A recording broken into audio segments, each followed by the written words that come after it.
guztieri ongi etorri Arrisaldara behoita emeretzigarrena dugu jadanik elgarrekin eta posten izuenkin izaitia. Bebegiz ere, gaurkoan nor izanen ditugu gomitak hasteko Maialen Alfaro sofrologoa, etorriko zaigu sofrologoa baina ere musikaeria, eta ere liburuak idazten ditu Maiana Itoitzekin batera, atera dute hor berrikitan Itxaso Zabalera, hori gai berarekin. Eta bukatzeko filosofia, eta bai denek elgarrekin joanen gira berriz gure liceo garaira, eta kusiko uzie filosofiak pairatzen dituela erasoak garai untan, eta hori aipagai Joanes Artolarekin. Eta hemen zaitut Marko eta posteniz zure zaitia. Ugi? Bai, zure? Hauta. Ongi da duzu, marazen da duzu. Ados, bazuk aurkezten duzu. Ez, emazu. Ez dut dena eginen, gaina iziarri gaizki marazten dut. Nik izik egiten dut. Nik ez dut hori maiten. Nik isiltzen niz eta marazten dut. Ez isildu. Maraztu bai, baina ez isildu sekulan.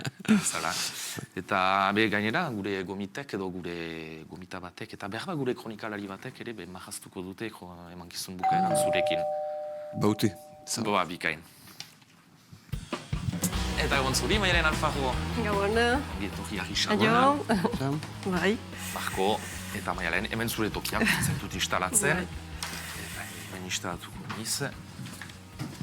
Oituratu azira Arrisaldari, bigarren aldia duzu, baina lehen aldia gure plato ikaragarri. Hori da, ez nintzen sekulan dinat.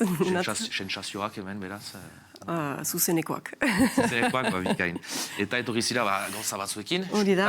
Eta Itxaso Zabalera, erraiten nuen bezala. Bai. Liburua, berrikitan atera da. Bai.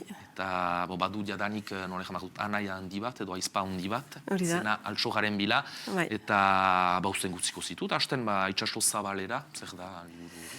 Beraz, azkenean, bigarrenak lasaitasunez kolekzio bat osatzen du. Ideia ukan ginuen Maianarekin lehen liburu horrekin, Altxogaren bila horrekin. Proposatzea historio bat, nun aurrak historioa irakurtzen aldu, biskat idekidura batekin, baina historio hori berezia izanen da, zenta aktiboa izanen da. Erran nahi du, historioan zehar aintzinatuz gero, proposatuak dira ariketak, eta proposatzen da historio parte hartzaile bat edo aktibo bat, nun montu batez, esutitzen algira, egiten alditugu gauzak, partekatzen aldugu, bai norberak bakarrik egiten alduen zerbait, zenta badu zede bat, eta izaiten alda ere familian, anaiarreben artean, familian edo taldean, edo aurburaso taileretan edo la. Eta gero, historio lehen horrek zituen beste historio batzu, baina lehenak ikusi behar ere ze ajera ukanen zuen, nola hartua izanen zen, eta ajera polita izan zuen, orduan, orain etortzen gira berriz, hor dugu Altxogaren bila bigarren edizio bat, lehena saldu baita eta orain... Nahi du ezan denak saldu ziren? Bai, gero... Positiboa da? Bai, positiboa da, egia erran positiboa da, zenta euskal liburu gintzan, onere zat berria da, toki hori edo eremu hori, baina hartzen gira eremu hortan... Egia erran, gibelean ez baduzu zuk zure liburua ezagutarazten edo mugitzen, zaila dela ez da bakarrik uzten bauzu xoko batean ez da salduko. Orduan, biziarazi behar da, mugitu behar da, idazlean, erustez idazle edo marrezkilari edo ateratzen duenak, ustut gaur egungo errealitatea hori dela. Ez baduzu hori askifite ulertu dut, ez baduzu zuk zure...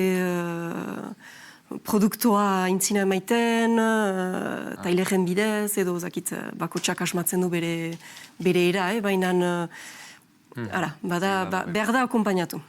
Hori, ipatuko dugu, behar erantzago, ustui interesgarria baita, ez baita aski, duriz baidekia egitea liburu bat, bestenaz, baina sofrologoa zira, gaiten nuna astapenean, piskat egepasu baten egiteko, jendeak ikusi bari mazuen, lehen Arrisaldara hori nun etorri zinen, egepasu baten egiteko.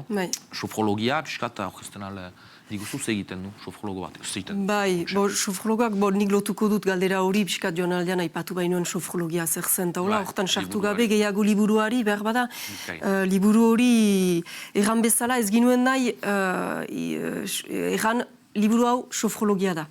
ikusten baduzu, hartzen baduzu liburua, ez da ikusten lehen kolpetik, hau sofrologia egiteko da. Zentan egin nuen ala ere publiko zabal bati eman, eta ero bakotsak bere inean egiten duen zerbait izanen da. Irakurtzen aldu historio bat bezala, egiten alditu ariketak nahi baditu, eta bukaeran lasaiketa bat bada gitarraz eta kantuez akompainaturik, grabatua dena gainean, eta hori ere, dira, proposamenak. Orduan bakotsak badoa bere irakurketan eta nahi duen einean, eta... Ez da beharrezkoa dena egitea... Ez da beharrezkoa hori da, nahi duguna egiten dugu, CD horretan baduzu aukera, lehen pistatik joiteko azkenera, edo bigarrenetik, hirugarrenera nahi duzun bezala.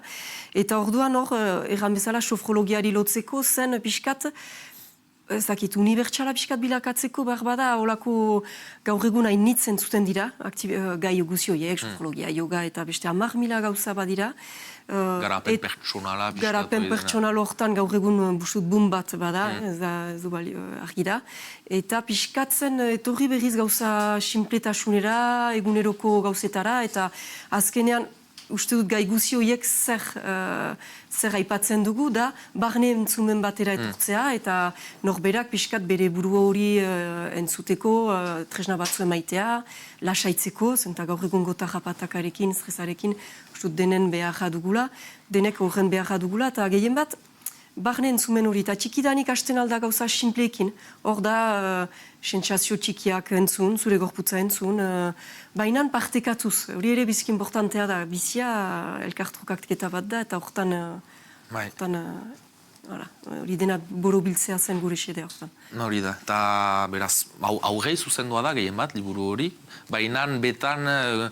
Gurasoak jaren dugu edo helduek. Bai, gurasoak ere berdin sartzen dira, azkenean aurrentzat den tresna bat da, baina errandutan bezala aur buraso tailer bat prosatzen ditut adibidez, eta burasoak ere sartzen dira aurrak bezain bat, eta hori da polita, harreman hori ikustea etortzen dirarik da parentesia bat, disponibilitate oso bat, momentu bat aurrarekin pasatzeko, eta hor gira, ez gira etxean girarik edo beti bada zerbait egiteko, hor heldu gira, eta hor, momentu bat hartzen dut, pausatuan iz, eta zinez disponible naiz nire aurrarekin, eta burasoak berdin sartzen dira, eta lasaiketan joiten aldira adibidez urrun, eta polita da hori ikusten. Hori interesgarria da, entxego justuki, zenolako gurasoak, helduak eta aurrak heldu zaizkizune.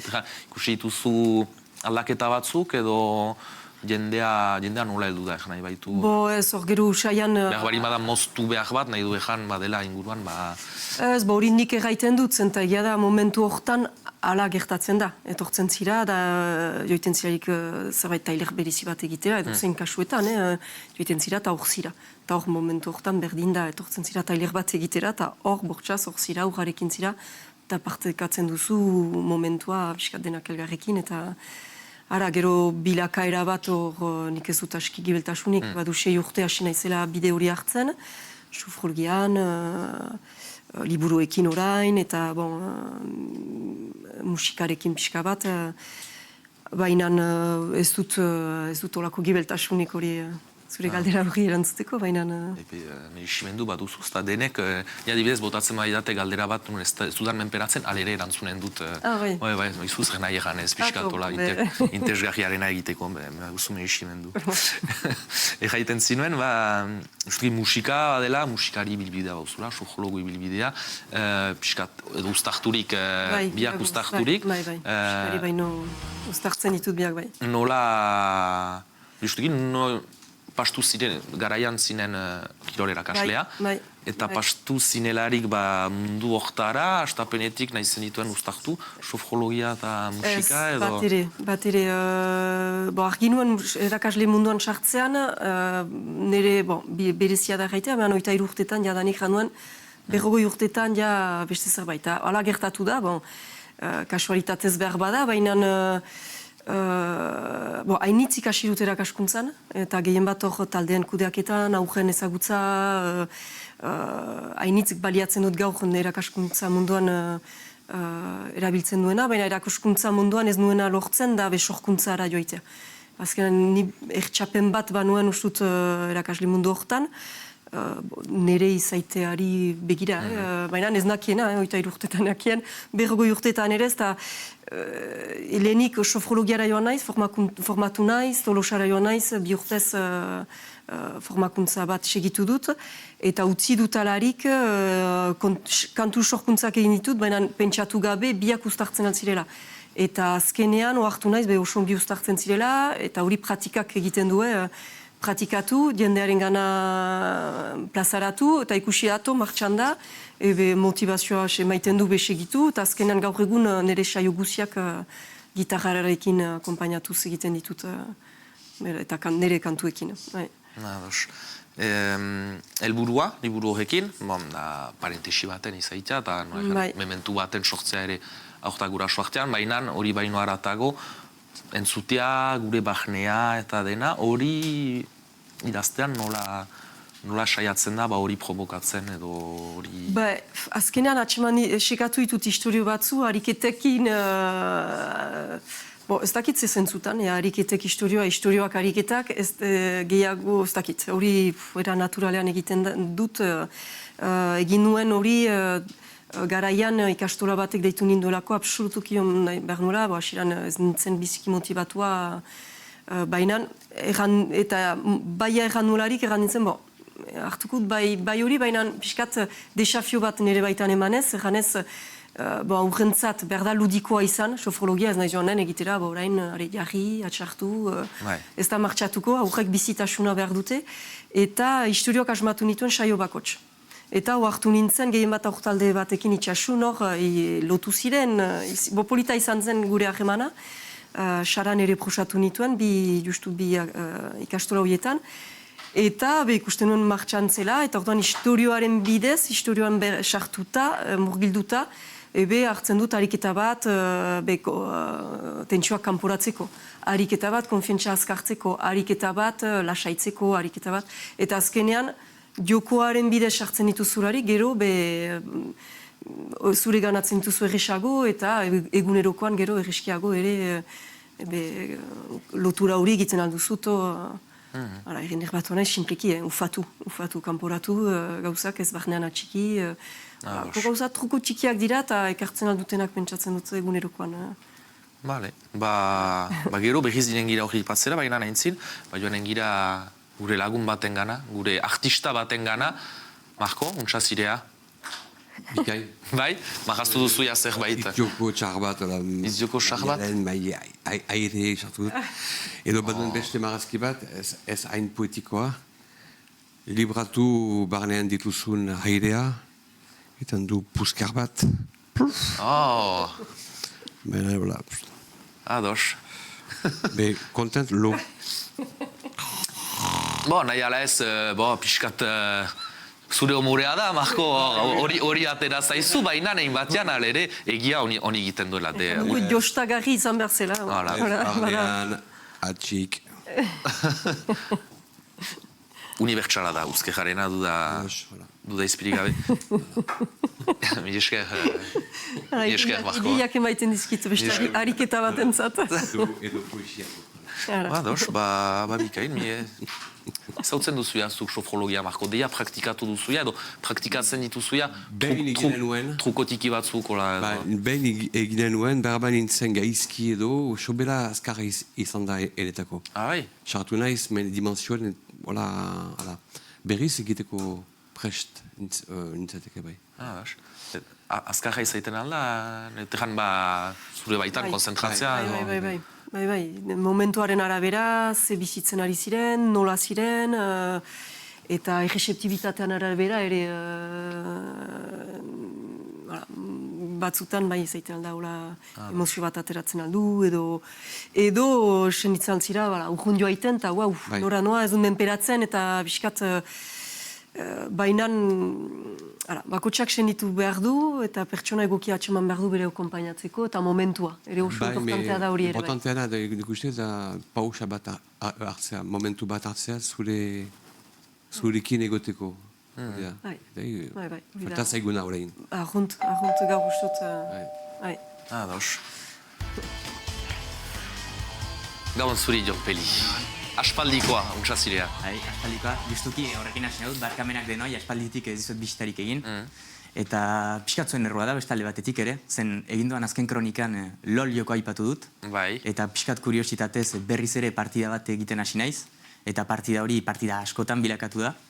Eta hilabete terdi daramat gelatik atera bai. Ba, gure partez barkamenak, beraz. Gutxez atera naiz, lehen oso hori da. Eta honan ator berriz ere bideo-joketaz aipatzera. Ba, goazen. Badakizuen bezala, nire kroniken helburua beti izan da bideo-jokoen mundua ezagutzen ez zuen jendeari ekartzea eta erakustea gauza positiboa dena mundu guztiari eta hori. Eta gaur justuki aurkakoa egitera nator, gaur bideo-joko txarrak aurkezko dizuet. Merezi ez dutenak, zuen denbora edo interes handirik ez dutenak. Mi esker. Hortan ere bada interesa ez kezkatu. Eta hortarako, beti bezala, 3 bideo-joko ezberdin aurkezko izkizuet, eta ikusiko. Joko hoien lehena, asko kentzuna izanen duzue, Cyberpunk 2077 da, lehen gurtan ateratako jokoa, konsola generazio berriarekin. CD Projektek egina, estudio poloniar bat, biziki ezaguna Witcher saga egitagatik, saga medieval fantastiko biziki garatu bat, mundu irekiarekin, eta bideo-joko biziki aklamatu bat publiko guztiaren handik, eta maitatua denen handik, nire handik barne. Ados. Eta joko hau, 2012an hasi ziren egiten, esan nahi du aspalditik, baina joko honen arazoa, eta gaur egungo bideo-joko gehienen arazoa, azken finean, izan da hype deitzen den fenomenoa. Hype deitzen den fenomenoa, da bazkenean jendeak atentzio gehiago ematen diola joko bati atera bainoren, ateratzen denan baino. Eta joko hau, ni ustez eredu ekstremoena da honena. Urteak eta urteak esaten zuela, laizter aterako zela, bikaina izanen zela, bada Keanu Reeves jokoan. Eta egitan hori Witcher bezala, baina mundu cyberpunk batean, estetika biziki maitatua bideo-jokoen munduan, eta biziki aukera askorekin proposatzeko. Eta azkenean, joko atera dute, historia biziki ona da. Joka bideak eta hori interesgarriak dira, ez doaz biziki urrun baina hori. Eta hori, unibertsoa biziki garatua da, estetikoki biziki ederra da. Baina, baiko bideagatik, eta bai izan diren olako presio eta eskaera handiagatik, joko hori atera dutenean, bugez josia zen. Baina, bugez josia zen, inoiz ikusi ez den bezala, triploa deitutako jokoetan. Berri merkea zela, ez? Bez. Eta nik erosi dut, eta... Gaizki, decepzionatua. Izugarri. Batez ere, egin duten utxandia da, nola jendeek askok nahi zuen, haiek proposatutek generazio zarretan ere saltzea, baina kontua da, generazio zarrak ez zirela bate preste, tamaina hortako joko bat asumitzeko. Ez zuten kudeatzen ahal, zeit grafismoak, jokoa... Grafismoak ez deus, ibiltzen zara 5 minutu auto batekin jokoan, eta konturatzen zara badela arazo bat. Pena dena, eta iduriz orain izan dira eguneraketak eta horako hauzak. Baina niri adibidez gogoa osotik kendu ditaritzeko. Naiz eta hasieran ongi pasan egia esan behar da. Orain joko pixkat zarrago batera pasako naiz. Joko hori Hotel Mario deitzen da. Ni bezala Nintendoren fanak zaretenek esanen duzu ez dut ezagutzen joko hori eta ez duzu ezagutzen ez baita bat ere ongi. Nintendo denek ezagutzen dugu biziki babeslea izateagatik bere frankiziena, izan daiteke Zelda, Mario, Donkey Kong, golako gauzak. Baina hor, ezakitze gertatu den, bazen garaian konsola bat atera berri zena, Philips CDI, lehen konsoletakoa CD-a irakurtzen zuena, 1991an, eta Nintendok Mario joko bat egin zuen konsola horrentzat, beraz helburua da hotel batean zara, eta Peach Princessa salbatu behar duzu ateak isten. Ezin dute esplikatu nola batak bestea lotzen duen, baina egin dutena biziki irringarria bilakatuena urteetan zehar, da jokoan mula bazen ere, baitu sinematika biziki itxusiak, eta Mario hitz egiten du. Luigi da, testu bai, Luigi, joan bergara, Peach salbatzera, zakitzer. Eta hor ulertzen dugu zergatik lehenago eta geroago Mariok ez duen hitz egiten jokoetan, zen ez du bat ere zentzurik. Zuk esan diguzu, Marko, baina irudietan ikusten den bezala, ez da bat ere direkzio estetik, direkzio artistiko eder bat Mario joko batentzat, beti biziki izan duen frankizia batentzat. Eta hori urte batzuk berantago konsola horrek porrot egin du, ez da bat ere saldu, eta Mario joko hau mundu guziak antzi du. Hori ez da nola ezan, joko bideo hortatik, heldu memea nun Mariok itzultzen duen burua eta eten duen no. Hori da, ez? Ez, hori Mario marrazki bizunetik heldu da. Ados. Gointziak gainera Euskal Herriko memelari guzieri, maite zaituzte. Hori da. Eta hori, bada beste bat ere Zeldarekin, ber gauza, oraindik irringarria banean animazio aldetik, baina hori, azkenan txiste bezala gelditu da joko hori. Bo. Eta hori, ez diot inori gomendatzen, salbu agian egun batez lagunekin birri egin nahi badu pixkat. Baina ez dut inor ezagutzen joko hori bukatu den adibidez. Ados. Eta azkenik munduan joko txarrena bezala ezagutua den joko aipatuko izuet, niretzat ez da bortxaz txarrena, baina historikoki garrantzi handia duen joko bat da bideojokoaren industrian, E.T. jokoa da, Atarik egina, E.T. filmaren pertsonaiarekin, eta Atari asko jakinen duzuen bezala, bideojokoen urrezko garaian, enpresa handiena zen, eta hasi zen enpresa txiki bat izatetik, Pong eta asteroid ateratzera, eta batean pixkat, pare bat geek ordenagailu batean izatetik, pixkat Wall Streeteko 8 filmako bulego bat bilakatu da, jende eksplotatuarekin, drogak, alkola, pixkat... Kanaldu den bezala. Bai, kanaldu den bezala. Eta horrek ekarri duena da egiten zituzten jokoak biziki fite, saltzeko albezen gehien, frankizientzat, ebidez, horre, iti den bezala. Eta joko honek sortu duen iskanbila, inoiz ez da bizi izan bideo-jokoetan.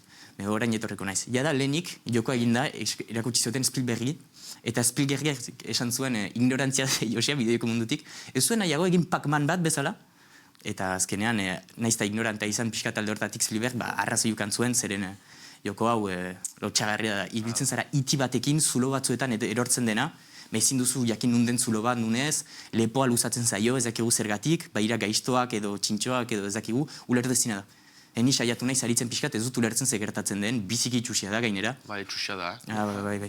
Afrusa. Bizikzelekoa. Eta hain, joko hau kontsiratzen dugu bideo-jokoaren krisi handia bere errua dela, ez bakarrik baina, bideo-jokoen salmentak, zatitu dira askotan joko hauta gero. Eta hain txarra izan da, nun Atarik kopia gehienak saldu zituela esan, eta estatu batutako basamortu batean lurperatu zituen. Ados. Bai. Eta gaizki gero atxeman zuten. Hori da, ados. Eta geroztik Atari, ez dugu gehiago soberen zuten. Egia gaizoak. Naiz eta bideojokoaren ekarpen handiak egin dituzten, ere, badituzte haien horbainak bideojokoaren historian. Eixe bera. Mi esker, Jon Pellier, bideo-jokoik. Eta gainera, Cyberpunk, ez da bideo-jokoen mundua interesatzen zaituen. Ni bezala, Cyberpunken historioa alere biziki interesgarria da, ikusteko nola estudio bat ateratzen duen jokon bat, gero saiatzen da beste bat ateratzen, eta zen nolako presioa jasaiten duten langileak, zinez, esplotazioa ere ulertzeko beste ofizioetan bezala. Frentxe efektua deitzen dena bideo-jokoen munduan, eta gero ez da karatuago dena zoritxarrez. Biziki eta crunch efektuak jasanen duna. Marko da, orain Marko, marrazki bat egin duzu? Bai, besimpeena egin dut nik. Crunch efekturik ez bez. Joko zaharena, simpeena, baina onena, dugu hau. Joko zaharena. Eta marazeko onena, bai. Simple. Arrazi dizuen Spielbergek bera. Bai. Mil esker, Marko, mil esker Jon Pelli, ere, eta gainera, egonen zira gurekin, emankizun denboran. Bai, ikuste duzu, badu aspaldi ez zirela etorri, baina nala ere bilakatzen ari zira norbait garrantzitsua gisaldaren. Plazer egiten du. Hori da. Eta garrantzia duen gauza bat ene iduriko, baina galtzen ari dena ikasketa munduetan edo sistema edukatiboetan, filosofia da, eta filosofia garrantzitsua da, erraiten dizuet. Baina nahitzin, ikusezagun gai bat. Filosofiaren miseria. Gai honen desagerpen prozesua bide honean dela dirudi gure ikasketa sistemetan. Ikusi zegelen ordez nitz ezagizigutela, behar bada inbat ez. Baina zer impactu susen ukaiten aldu, holako gai baten desagerpenak derrigorezko ikasgaietatik. Mundua uler daiteke filosofia ikasi eta praktikatu gabe. Zinez garrantzia badu filosofiak. Hala balitz, zendako desinstrukzio prozesu hain begibistakoa eta nabarmendua plantan ezartzen ari zaigu? Hainbat galdera, eta erantzuteko gurekin emankizun untan Joanes Artola filosofian ikaslea dena, eta ea urbiltzen zaigun Joanes Artola, entzuten nauzuia, hor zirea? Bai. Bikain, gabon zuri, untsa zirea. Gabon, bai, gaixo. aipatzen ginuen, edo aipatzen nuen aiztean, piskat kokatzeko berriro gaia, filosofiaren desagerpena, eta desagerpen hori emana dela lomloe legearen erruz, eta hori egan nahi baitu egualdeko eta Espainiako sistema edukatiboan, beraz, frantziako ekibalentea dena liceoan bigarren maila, beraz, filosofia ez da gehiago derrigorrezko ikasgai bat. Eta gainera, ordezkatu dute, eta piskat azaltzen aldi guzu, eta kokatzen aldi guzu, ze gertatu den, Joanes? Bai, bueno, eskerrik asko gonbidapenatik leheno, baina gutxi gara kokapen bat autoestimulatzeko hauzia.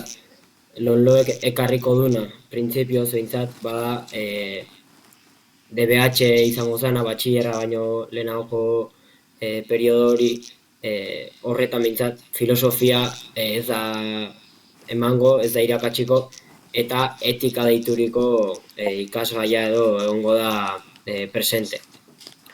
Kontua da nik usten dut etika eta filosofia naiz eta antzegotasun batzuk eduki ditzaken, benetan filosofiak eman diezaiok ikasle bati ez diola etikak emango, etika deituriko asignatura horrek.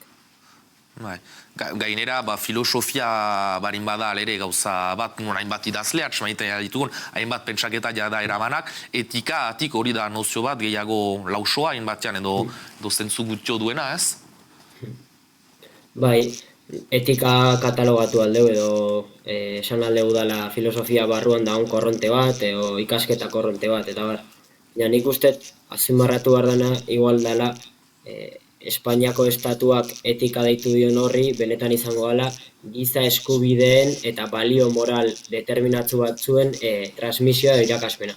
Eta noski, hor dago kontua, dela estatu espainiarran balio moral eta etika, eta nik usten dut benetan iragatxi beharreko etika forma edo etika bera antagonikoa edo kontragoa izan daitezkela. Eta orduan, edukiera bat ideologizatu bat emango dela eta alde batera utziko dela, benetan pentsatzeko gaitasunan irakaspena eta bar. Justuki luzatuko nizun galdera hori, galdera ez da intxinpla, baina filosofia funtsean zer da edo, filosofia zertara bideratzen du filosofiak zer da?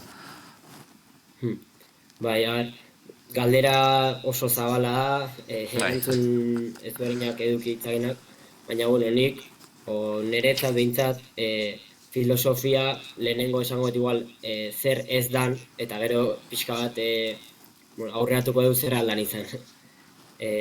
Filosofia bintzat niretzat ez da soilik galdera batzuk egitea, edo eta pentsamendu batzuk jaurtitzea, esan oidan bezala askotan, galdera, hausnarketa galderak eta abarrek, ahalbidetzen dutela ondoren filosofia egitea, edo eta ondoren filosofatzea.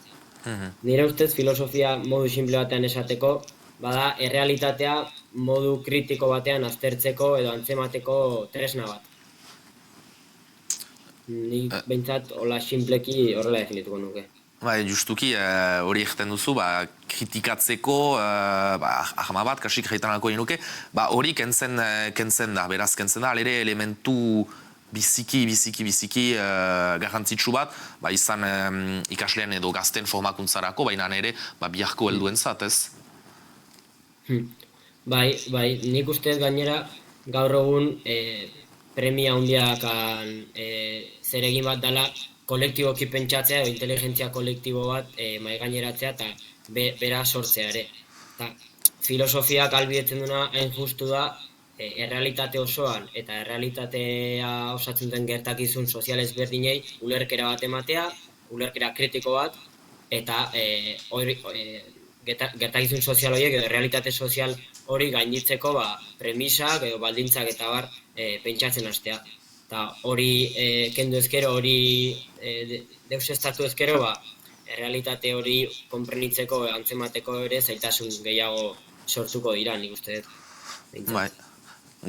Zu filosofia ikasketak eramaiten dituzu hori bainoa aparte, beste gai batzuei konparatuz, piskat nolejan klixe izanen da, baina matematikak edo hizkuntzak ikastea edo hainbat gauza, filosofia ere da kasik jaitanako inuke, dialogo esparru bat, zein batean ere, eta hori ere kentzen zaie ikasleai. Bai, nik uste filosofiak elika dezakena edo bai, ikaslei behintzat elikatu dezakena badala adolescentzia ondoren, 15-16-17 urterekin, lehenengo jakimin intelektualak edo ezin egon intelektual horiek auspotzea. Eta nolabait, filosofia orduan espazio hortan funtsezko zerein bat jokatzen du, edo funtzioa betetzen du. Dala, gure unerokoan sortzen dian galdera ezberdinei, erantzun koherente eta razional bat osatzea, elementu kritiko batzuk eta bar osatzea, eta azken instantzian nik uste pertsona baten edo gizaki baten ezin egon intelektualak eta jaurtitzea edo jartitzeko balio dura filosofia. Bai, dialogo esparrua da, baina dialogoi ulertuta ez bakarrikan dialektikoki hitz eginez, baizik eta baita ere ikasteko prozesu bat bezala, edo ezagutza metatzeko prozesu bat bezala. Ipatzen dugu desagertuko dela kuarto de eso maila hortatik, baina hori baino haratago ere ez da justu egan behar desagertzen da gaizki da, baizik eta ere erakatsitako gauzen aldetik, edukien aldetik ere, zena zehan ere jadanik filosofia, hainbat korrente edo hainbat gauza atxemaiten aldira filosofiaren baitan, hainbat filosofo ezberdin, mugimendu ezberdin, kritikatzen alda desagertze hori, baina ere behar bada, zein ziren edukiak ez, zein batean ere? Bai. Beti nik uste daola arifin bat hezkuntza publikoa eta orokorren gaur egungo hezkuntza defenditu eta kritikatu nahian arteko ari hori edo izango litzateke. Nire ustez filosofia irakastea ikasgai gisa garrantzitsua da, baina forma kritiko batean irakasten bada beti ere. Honek esan nahi duna da, hezkuntza ulertzen balin badugu tresna ideologiko bezala, kasu honetan estatuaren tresna ideologiko bezala, ulertu behar dugu filosofia irakasteko modua eta filosofian edukia bera ere hein handi batean ez dela gehiengoan edo herrian mesederako disiplinari izango. Ni goatzen naiz adibidez, batxillerren lizeoan izango zana, nire iragaslea, filosofiakiko atxikimendu handiko pertsona bat zen, eta bai kasu askotan filosofia erakusteko modua oso aberasgarria zala, hausnarketa elementuak ematen zizkigula, eta ez zula bakarrikan saritzen pertsona baten momentuko edo berehalako ingenioa, baizik eta ere argumentatzeko materia, hau da, edukiari garrantzia ematen ziola. Hau da, ez zoi bakarrikan pertsona baten intuizioa da egokia, baizik eta ere argumento horrek dakan eduki historikoa, argumentala, koherentzia eta alegia, ez bakarrik momentuan pertsona baten ideiak onak diran edo txarrak. Bai, eta ere, orokogean behar aldentzeko edo urruntzeko pixka bat filosofiatik justu edo edukien aldetik edo edukien pobretzea edo ez pobretzea, hasteko orokogean zeren adierazle dugu desagerpen hori, nun kokatuko zinuke hori, ez baita justu elementu aislatu bat, baina alere zerbaiten baitan kokatu behar da ez?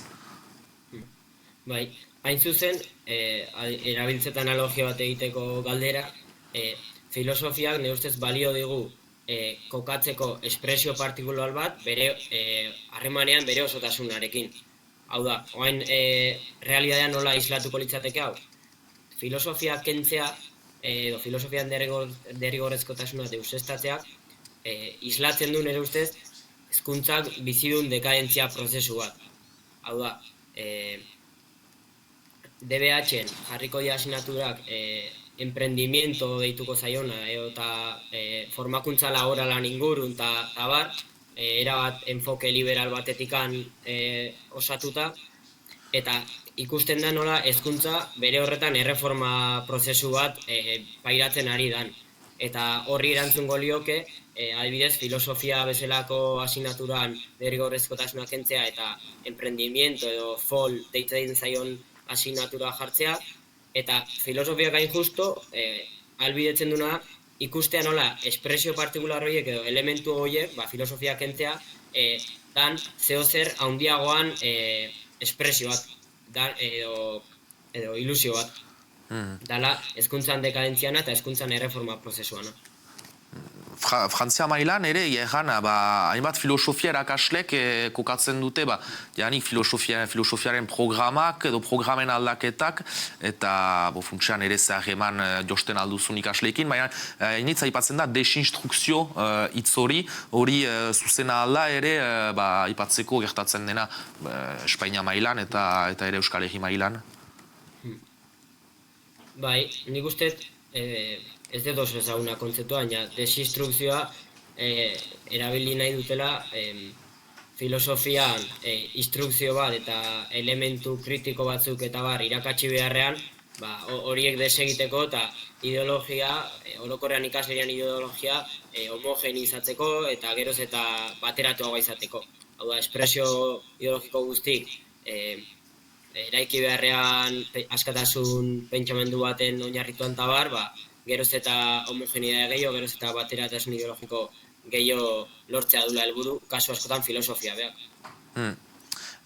Azken galdera bat eginen dizut, aipatzen ziren aiztean justuki hezkuntza publiko, hezkuntza pribatu, baina funtsian zatiketa horrek ez du hainbeste zentzurik ikusten aldugu, hainbatean nun alere izan estatuak edo nola egan gehiago pribatu mailan kudeatutako erakaskuntza, funtsian ideologia hor dugu. Bai, nik usteet, eta gaur egun gehiago, pribatua eta publikoan artean ezartzen den dikotomia horrek, naiz eta errealidadean garrantzia duen, alegia segregazioa Euskal Herrian batez ere oso nabarmena da, baina benetan publikoa dan horri da beste enpresa batena, kasu honetan estatua dela. Publikoa dan hori gaur egun ez da gehiengoaren eskutan, gehiengoaren zerbitzura dagoen enpresa bat edo aparato bat. Pribatua dan bezala. Orduan, analitikoki hitz egin da, pribatua eta publikoan arteko banaketa radikal horrek ez digu ematen pistarik benetan egin beharko zanan ingurun. Hain zuzen esan deten bezala, pribatua esko gutxitan dago, baina publikoa gaur egun ere. Dala estatu burgesan eskutan kasu honetan, orduan, bai. Dikotomia horrekin uste da utzi behar dela eta gainditzeko elementuak o balintzak jartzen hasi behar gala. Mil esker, Joanes Artola, gauza horiek azaldurik, eta behar ere aukera egitaike, egun batez, justuki, zerratzen dako ez, aipatzeko, publikoan ze pribatuan, elitizazio kontzeptu horiek edo ikasketen elitizazio hori. Ez dakit ikusten duzun pantailan, baina gure marrazkilariak marrazki bat egin du, ez dakit ikusten duzun, eta hori da. Bai. Ona, beraz, zuk ere bauzu xantza ikustea gure marrazkilari bikainak egiten dituen gauzak.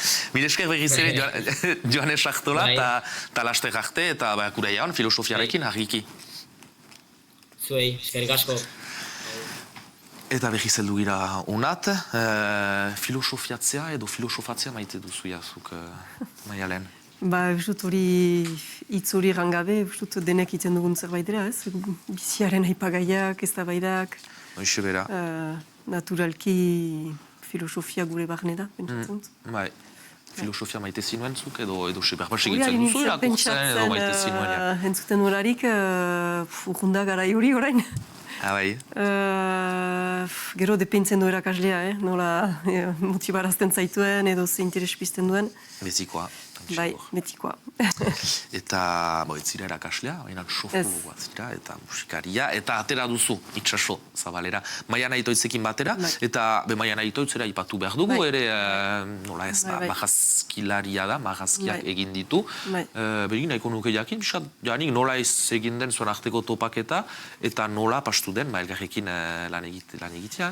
Bai, hori niretzat dira biziko aukerak, biziak eskaintzen dituen aukera ederrak eta sorpresa ederrak. Kriston xantza dutala gaiten dut betiz, eta ustut ez nola mestenalo beki akompainatua izaitea proiektu hortan. Zinez, segidan ulertu baitu biskat intentzioa, proiektuarena, eta beraz, ara, nola ezagutu giren, gehiagan hori dira topaketak lagun baten zorionetan, bera ere hor zen, eta ez nintzela asia aurrekin lanean, erran nion, hori ginen dut irailan eta agorrila zen. Eta zer diozu, nola uste duzu interesatua zintaizke, horako proiektu batean parte hartzeko, eta baiet zerrantzuen segidan. Ez ginen ezagutzen eta senditu zuen. Uste dut azkenan bera ere Euskarari lotua dela, ni bezala, errandut beti bi hildo ukan ditut proiektu horretan, da bat ongi zaite horren inguruan edo hausnarketa horren inguruan teori idikitzea eta zabaltzea iduritzen zaidalako importantea dela, eta Euskara. Euskarak behar ditu, Euskaraz bizi nahi badugu, behar ditugu arlo guzietan, gauzak niretzat prosatu Euskaraz bizitzeko, eta proposamen horrek emaiten du beste oska bat Euskaraz bizitzeko, eta Maianak hori ere, Maianari hori importantea zitzaion, bera pauen bizi da dola 20 urte, baina bere burasoak 1000 frankan dira, Euskaldunak dira, bera naia, bere familia hemen da, Eusu etortzen da, eta txikia da, beraz Euskalduna da, atxikia da Euskarari eta Euskal Herriari, eta orduan berak ere hor ikusi zuen proiektua interesatu zitzaion, baina ere Euskaraz atera duen lehen liburua da, eta naizta Maianak duen nunbait badu gaur egun ezagupen bat sailortan, Markok bentsatzen janen dola ere ezagutzen zizte, badu toki bat, eta ez duzu hori egiten Euskarako liburu txiki bat ola diruarentzat edo da proiektu erraiten doa txikitzen ditu beti bihotzeko proiektuak, noiztenka ez duzu eginen berak egiten ditu beti senditzen dituen gauzak, isakuziz, baina hor egiten duzu, senditu duzulako, filinga bat pasatu delako, Euskara delako, elkarrekin ere kontentzelako zerbait harreman bat ukaitea, eta hola eginda, eta orain azkenean biak konten gira, zenta harremana ezagutu gira, ikusten dugu filosofia dugula pixka biziarekin edo berrikusteko manera bat, eta azkenan lagunak bilakatu gira, eta orduan proiektu horrek ekarri digu hainitz. Bikain. Eta besteari, bai. Historia edera azkenean. Bai, polita, bai, eta iraundezala. Bai, bera. Beste batzuk aterako dituzi edo? Hor jadanik proiektatua da, hirugarrena jadanik elkarrekin ezakin dola gambarden negoziatua da, edo aurre ikusia da, bilduma sortzekotan 3 eginen ginituela. Eta gero, libruak eginen du, tokia nolako hartuko duen, nola zebide eginen duen, eta guk ere historio hortan, eta hori geroak eganen nolako gauzak. Eixe bera. Nahi nuen berriz din, astapeneko gauza batera, aipatu dugu edo nik aipatu dut garapen pertsonala kontzeptu hori, eta zuk ere...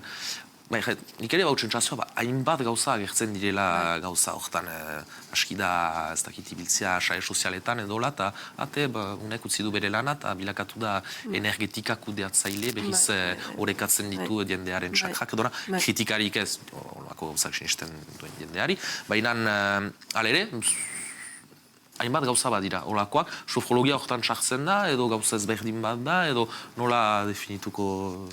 Ez, sofrologia azkenan metodo berri bat da, hala ere, baditu orain 60 bat urte, azkenan metodoa berria da. Eta pixka bat hartu du, pixka bat jadanik egiten ziren yoga edo zen tibeten edo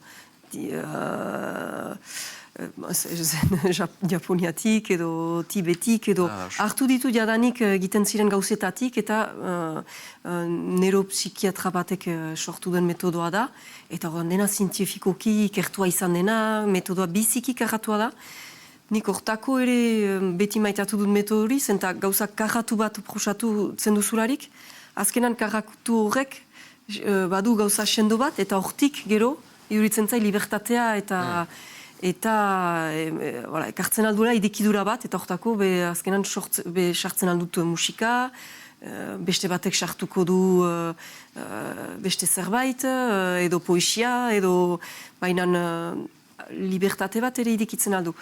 Gero, zure galderari erantzuteko, ez dakit zaila da, badira gauza hainitz, eta gaur egun ustut, ni berriz etorriko naiz da barne entzumen hori, eta garrantzitsua dena da hori lantzea.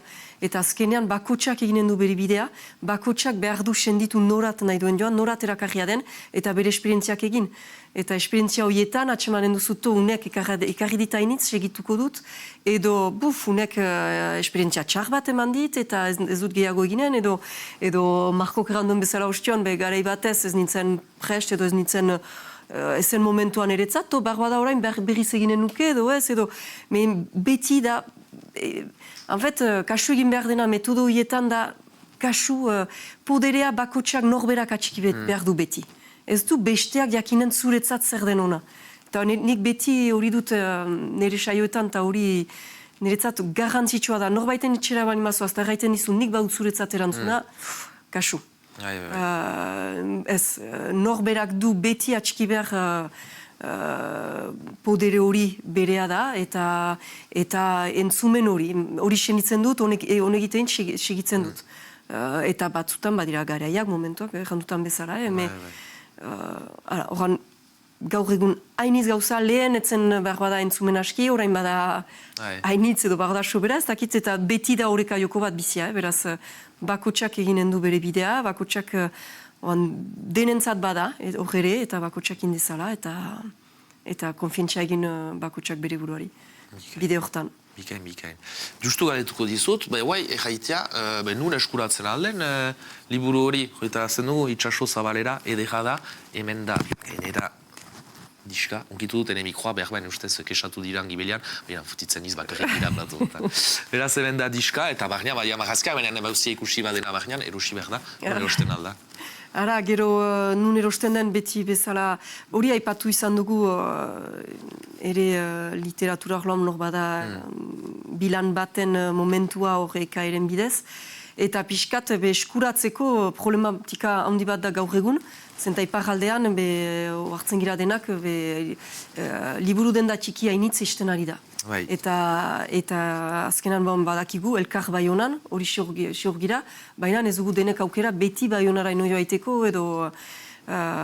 Gero, uste dut atxemaiten aldera pixkat liburu saltegietan, entzuten dudanez, eta gero nik nire taileretan ere saltzen dut, ibiltzen naizen tokietan, ezakitzer egan, usaiako lekuetara joan, eta... Berri zulidatze bauzu webgune bat ere behar? Webgune bat badut, hortik ez dut saltzen, nik ez dut informazioak ukaiteko edo egitzeko tailerak eta ipatzen dituzu. Bai, gero ez dut dena idazten, baina berriz lotu naiz hor, ez naiz bat ere sare sozial zalea, urrundik, elitu nintzen konfinamenduarekin horrekin aspertua. Eta orain promoziorako tresna bat dela ezin dut ukatu, eta berriz hasi naiz, eta horretan sare sozialetan entxatzen naizen maiten egiten ditudan gauzak, eta berriak, bai. Bikain. Proposatzen dauzu, nik ere gauza berri baten egitea, eta hori eginen dugu nola. Urbilduz arat, Markoren gana, eta marrazkiak eginen dituzue, eta nik banatuko ditut pixkat etxeko lanak, erakasle zah bat bezala. Zopere eginen duzu gurekin edo? Eta ez, nakoztanik filmatuko dut berriz ateratuko dugu gure makina sekretoa. Eta marrazki bat, eta pixkat dena nahasteko, eta maite dugulako emankizununtan dena borobiltzea, galdetuko dizuet pixkat. Tristezizte hor, Marko tristezira, Jon Peli tristezira, Maialen tristezira. Tristezizte eta zuen barnean, zuen baitan, joan behar zizte seka irudi bat pixkat. Behar bat poza ekarriko dizuena, eta nahi dut irudi hori ikusi paperean. Beraz zuei, usten zaituztet, isiltasunean, edo mintzatzen altzizten, egin nahi duziena, eta marraztu zerbait, eta itxusia bada ez da pitxik. Saiatuko ditugu. Itxusia bada ez da pitxik, salbu Markok egiten badu itxusi hor, alere, seinale txajalitaike.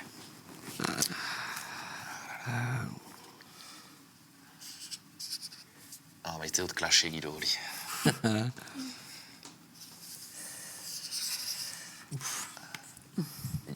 Jon Peli uste dut hasten naizela ezagutzen, marrazten duzu. Ez dakit hori noea Gotameko superheroi bat den, edo behar gehiago gure... Bateri hori da... Ez alda Pokemon bat. Ai. Ena hortzaroa joitarazten idazu. Bizikia izki marraztua, baina... Bat ere, hemen ez da marrazki txarrik, bat dira marrazki edekak bakarrik.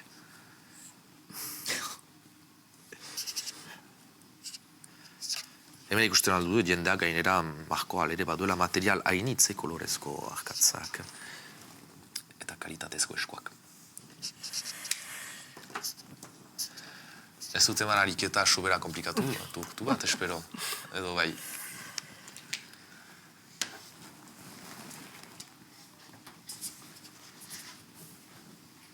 Musika, ikusten dute. Espero ez direla malkoak ondoan. Eta bai. Bai? Eta bai, tristu girelarik lehen gauza, libratu behar da, tristura, bakizu. Egia. Atxikitzen badugu barnean. Piskat... Malkoak, izaiten alda nigar egin, izaiten alda mintzatu. Bide bat funtsean amagazten duzuak, edo... Takit hor, ari naiz, tortzen denarekin. Biberzu. Marko, piskat kondatzen ala diguzu, ze magazten aiziai, no? Ni mendia, baina hori bakizu bula elurrarekin direnak hor. Bai. Alderantzitzen duzu. Bai. Nahasi behar da. Ados. Bikain, zei bikaina berriz ere. Zu Jon Peli, eta untsa horretzen baniz, eta nik ere ukandut alera hortzaro bat Pokemonekin bandua. Eta etzen ektoplasma edo lako zerbait. Ektoplasma frantzesez, ingeleraz Gengar. Nire Pokemon ikustikoena da, eta hau marrazu dut, triste naizelarik maitu alako nire haurtzaroko jokoetan aritzea. Eta hori, gomendatzen diot, momentu zail bat pasatzen ari den edo norri bideo jokoetan sartzea, zen hon egiten du noizan behin mundu berri batean sartzea eta pixkat arazoetatik ateratzeak. Bikain. Zinuen pentsatzen gig bat nintzela pixkat nire. Ikusten dut batzutan zure galderekin. Ados. Marko nahi zuen zerbait. Bai, erran behar da ere, edo zer magazten duzun, magaztea da bide bat ere batzuk utzi dutena eta berriz hartzen duzularik, nahiz eta ez magaztearekin edo, magaztea da zerbait... Ona, ateratzeko gauzak. Ados, mi esker. Atera bide on bat. Maialen, magazkiaren azalpena, fite-fite edo azalpenik ez da egin behar? Ez, adierazpena, errandutan bezala, lehen gauza tristura hori importanten dela ez barnean atxikitzea, adieraztea, kanporatzea, tristura emozio bat da eta pasatzen da. Bizik importantea da, eta gero bakotxak baditugu gure dira indartzen gaituzten edo toki batzu, edo momentu batzu, tresna batzu, izaiten alda ere gure familia, maitasuna, hainiz gauza. Honek ere mendiarena, itxasua, bikain. Gauza asko, egiteko, triturarekin. Nire esker zuei, alere, jokoa jokaturik, frantzeskeri baten erabiltzeko, utziko dut kamera gile hor lan hori, eta eskertuko zaituztet, mire esker Maialen Alfaro, horretarazte dut, zure zuen liburua Maiana Itoitzekin, eta agurtzen dugu Maiana Itoitz ere, Altxugaren bila atera zen eta guaikoan itxaso zabalera, beraz horretarazten dugu eskuragarri dela, mire esker Jon Peli, zure kronikaren zat beti bezala, eta parte harturik eman gizunean, nola? Marko, nola ez, mire esker, zu ere, beti bezala, parte harturik. Johannes Sartola ere agurtzen dugu hemendik, eganez filosofia segitu behar dela, eta etxeko lan batekin uzten zaituztet, zuek ikusleak, Hobbesek zion gizona otso bat da gizonaren zat, baina Spinozak zion gizona jainko bat da gizonaren zat. Zein du agazoin. Aio.